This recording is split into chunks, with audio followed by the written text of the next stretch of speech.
All right, let's do some examples. Finding derivatives with sine and cosine. All right, so the most important thing is you need to know everything up until now. Okay, so what I mean is power rule, e to the x, product rule, quotient rule, and then of course our new facts about sine and cosine. So if I give you a problem that says find the derivative,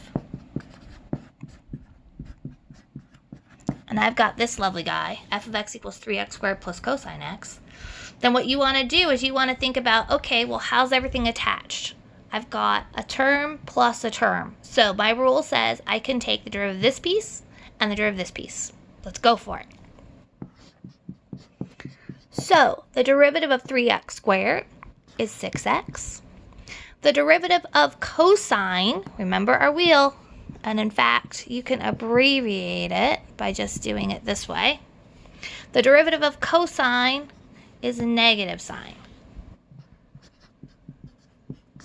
So there we go. That's our whole derivative, 6x minus sine x. Boom. Done. Okay.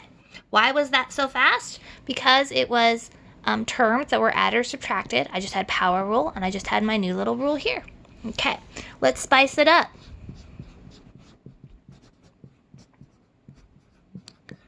What if I had 3x squared times cosine x? Okay. This is a product rule. So you have to pay attention to how things are attached because that's going to decide how to take the derivative. So here, I'm going to have 3x squared as my u. V is cosine.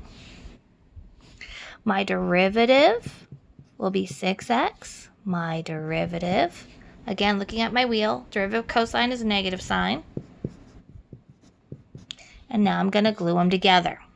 Okay, so g prime of x equals 3x squared times a minus sine x, so minus 3x squared sine x plus 6x cosine x.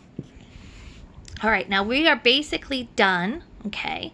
If you want to factor out a 3 and an x, you can, okay? So we could call this a negative x sine x plus 2 cosine x. But do not get cute with sines and cosines. This is not sine squared, this is not cosine squared, so we can't use the Pythagorean identity, okay? This is as cute as our answer gets. Leave it be. All right.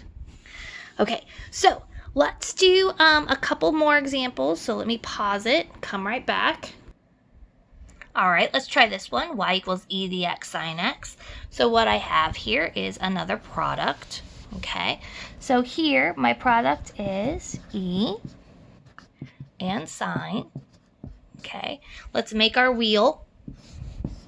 Sine, cosine, negative cosine. The derivative of sine is cosine. And the derivative of e to the x is e to the x. All right, so here I'm going to have e to the x cosine x plus e to the x sine x. Okay. Yes, technically you could factor out an e to the x, but these are not cosine squareds or sine squareds, so this is where we're going to stop. You can't do anything else, guys. Leave it be. All right. Make sure you are practicing, that you're drawing your wheel. It'll help a ton as you're remembering which derivative is which. So the derivative of sine is cosine, but the derivative of cosine is negative sine. Good luck.